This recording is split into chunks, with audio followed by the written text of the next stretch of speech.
राज्यातल्या राजकीय वर्तुळातली एक मोठी घडामोड आहे ती म्हणजे सुनेत्रा पवार आणि प्रशांत किशोर यांच्यामध्ये काल एक बैठक झालेली आहे राष्ट्रवादीत। त्यामुळे आता पुढे अनेक बदल होण्याची शक्यता वर्तवली जाते।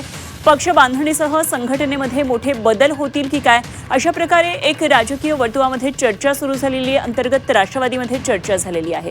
प्रशांत किशोर हे राजकीय रणनीतिकार आहेत आणि आता उपमुख्यमंत्री सुनेत्रा पवार आणि प्रशांत किशोर यांच्यामध्ये काल ही बैठक झाली आहे। तब्बल 5 ते 6 तास ही बैठक चालल्याचं कळतं आहे। त्यामुळे पक्ष बांधणीसह संघटनेमध्ये नेमके काय बदल होत आहेत हे बघणं खूप महत्त्वाचं ठरणार आहे। आणि या संदर्भात आणखी माहिती जाणून घेऊया। आमच्या प्रतिनिधी सीमा आढे आपल्याबरोबर जोडले गेलेले आहेत। सीमा, राष्ट्रवादीमध्ये आगामी काळात निश्चितच काहीतरी बदल अपेक्षित आहेत, कारण राजनीतिकार प्रशांत किशोर यांची सुनेत्रा पवार यांच्याबरोबरची ही भेट आणि तब्बल 5 ते 6 तास चाललेली चर्चा, काय काय नेमके मुद्दे असावेत त्यांच्या चर्चेचे, काय माहिती मिळते आहे?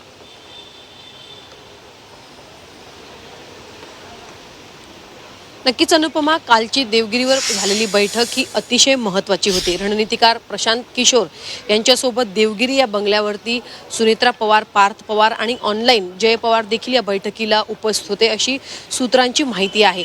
कालच्या बैठकीमध्ये अनेक महत्त्वाचे मुद्दे हे चर्चेमध्ये आलेले आहेत। खरं तर याआधी 3 बैठका देवगिरीवर प्रशांत किशोर यांच्यासोबत पार पडलेल्या आहेत। त्या बैठकांमध्ये आणि कालची जी बैठक पार पडली याही बैठकीमध्ये 2029च्या निवडणुका डोळ्यासमोर ठेवूनच चर्चा जी आहे ती झालेली आहे। सगळ्यात महत्त्वाचं म्हणजे आता सध्या राष्ट्रवादी काँग्रेस पक्षाचं काम म्हणजे रणनीती ठरवण्याचं काम हे प्रशांत किशोर करत आहेत आणि त्या अनुषंगानेच बैठका पार पडत असल्याचं आपल्याला सध्या कळतंय आणि दिसतंय।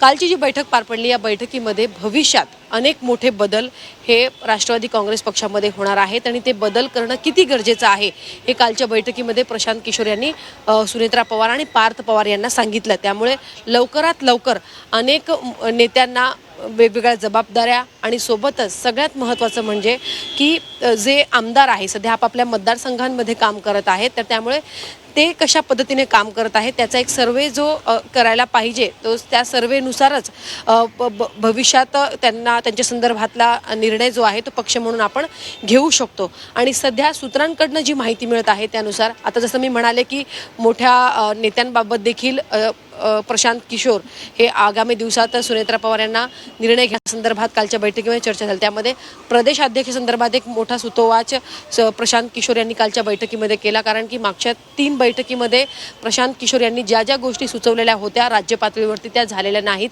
त्यामुळे भविष्यात प्रदेशाध्यक्षासंदर्भात देखील आपल्याला निर्णय घ्यावा लागेल असं कालच्या बैठकीमध्ये झालेलं आहे। चर्चा जी आहे ती झालेली आहे।